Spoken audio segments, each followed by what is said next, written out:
സ്ത്രീകളുടെ ജീവിതത്തിലെ ഏറ്റവും നിർണായകവും എന്നാൽ ആരും ചർച്ച ചെയ്യാത്തതുമായ പെരിമെനോപോസ് എന്ന ശാരീരിക ഘട്ടത്തെക്കുറിച്ച് തുറന്നു പറഞ്ഞ നടി ലെന.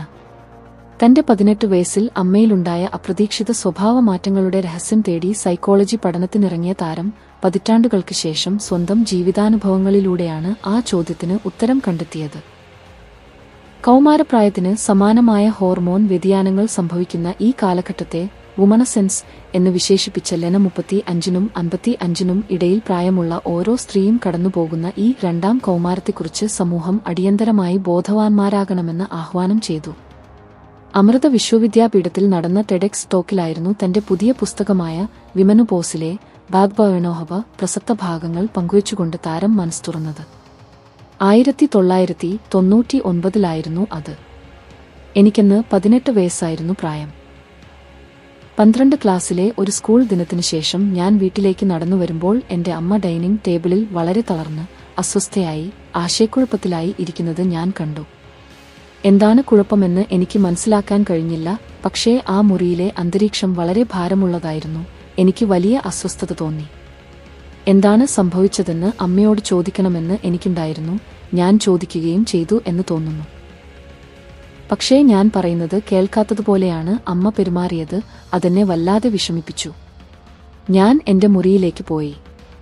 പിന്നീട് ഓരോ ദിവസം കഴിയുന്തോറും അമ്മ മാറുന്നത് ഞാൻ ശ്രദ്ധിച്ചു. എന്തിനും ഏതിനും ഉത്സാഹിച്ചിരുന്ന, പാർട്ടികൾ നടത്താനും ബന്ധുക്കളെ വിളിക്കാനും പാചകം ചെയ്യാനും ഒക്കെ ഇഷ്ടപ്പെട്ടിരുന്ന ആ പഴയ സജീവമായ വ്യക്തിയല്ലായിരുന്നു അമ്മ. ഊർജ്ജസ്വലമായിരുന്ന അമ്മയുടെ വ്യക്തിത്വം പെട്ടെന്ന് അടഞ്ഞതായും ഒന്നിനോടും താൽപര്യമില്ലാത്തതായും പെട്ടെന്ന് ദേഷ്യം വരുന്നതായും എപ്പോഴും കുറ്റപ്പെടുത്തുന്നതായും മാറി. വർഷങ്ങൾ കടന്നുപോയപ്പോൾ എനിക്ക് അമ്മയോട് ഒരൽപ്പം വെറുപ്പ് തോന്നിത്തുടങ്ങി. എങ്കിലും ഒരാളുടെ വ്യക്തിത്വം ഇത്ര പെട്ടെന്ന് എങ്ങനെ ഇത്രയധികം മാറുമെന്നത് എന്നെ കുഴപ്പിച്ചു. എന്തുകൊണ്ടാണ് അമ്മ ഇത്രയധികം ശുണ്ഠി കാണിക്കുന്നത്? ഈ ആശയക്കുഴപ്പമാണ് 12ാം ക്ലാസ്സിന് ശേഷം സൈക്കോളജി ബിരുദ പഠനത്തിന് തിരഞ്ഞെടുക്കാൻ എന്നെ പ്രേരിപ്പിച്ചത്. സൈക്കോളജിയിൽ ലോകത്തിലെ എല്ലാ ഉത്തരങ്ങളും ഉണ്ടാവുമെന്ന് ഞാൻ കരുതി. പക്ഷേ ഉത്തരങ്ങൾ കിട്ടുന്നതിന് പകരം ഞാൻ എന്റെ മുഴുവൻ ഊർജ്ജവും പഠനത്തിനായി ചിലവഴിച്ചു. പതുക്കെ എന്റെ പ്രശ്നങ്ങളെക്കുറിച്ച് മറന്നു. പരീക്ഷകളും സിനിമയിലെ അഭിനയവുമൊക്കെയായി പുതിയ തിരക്കുകളിലേക്ക് ഞാൻ മാറി. എവിടെയോ എന്തോ തകരാറുണ്ടെന്ന് എനിക്കറിയാമായിരുന്നു. പക്ഷേ അത് കൃത്യമായി ചൂണ്ടിക്കാണിക്കാൻ എനിക്ക് കഴിഞ്ഞില്ല. ഇനി നമുക്ക് 2024ലേക്ക് വരാം. എനിക്ക് 43 വയസ്സായി. ആത്മീയമായി വളരെ ഉണർവുള്ള ഒരു നല്ല മനുഷ്യനുമായി എന്റെ വിവാഹം കഴിഞ്ഞു.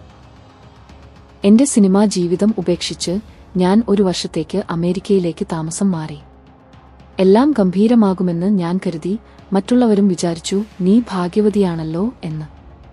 പക്ഷേ ഉള്ളിൽ ഞാൻ അനുഭവിച്ചിരുന്നത് ആശയക്കുഴപ്പവും ഓർമ്മക്കുറവും തലച്ചോറിലെ മരവിപ്പും ഉറക്കമില്ലായ്മയും പ്രതീക്ഷിക്കാത്ത ശരീരഭാരം കൂടലുമാണ്. എനിക്ക് ഉത്കണ്ഠയും വിഷാദവും ആശയക്കുഴപ്പവും തോന്നിയിരുന്നു. ഞാൻ വളരെയധികം പ്രകോപിതയായിരുന്നു. 18 വയസ്സ് മുതൽ അമ്മയുടെ പ്രശ്നങ്ങൾക്ക് പിന്നിലെ രഹസ്യം കണ്ടെത്താൻ ഞാൻ ഗവേഷണം നടത്തുകയായിരുന്നുവെങ്കിലും എന്റെ ജീവിതകാലം മുഴുവൻ ഞാൻ അഴിച്ചെടുക്കാൻ ശ്രമിച്ച അതേ അവസ്ഥയിലൂടെയാണ് ഞാനും കടന്നുപോകുന്നതെന്ന് എനിക്ക് അന്ന് തോന്നിയില്ല. ഒടുവിൽ ഒരു ദിവസം ഇന്റർനെറ്റിലെ ഒരു പോഡ്കാസ്റ്റ് കണ്ടപ്പോൾ ഒരു ഡോക്ടർ ഒരു വാക്കിനെക്കുറിച്ച് സംസാരിക്കുന്നത് ഞാൻ കേട്ടു. അത് ദൃശ്യങ്ങൾക്കും അപ്പുറമാണ്. നിങ്ങൾക്ക് അത് നേരിട്ട് കാണാൻ കഴിയില്ലെങ്കിലും അനുഭവിക്കാൻ സാധിക്കും.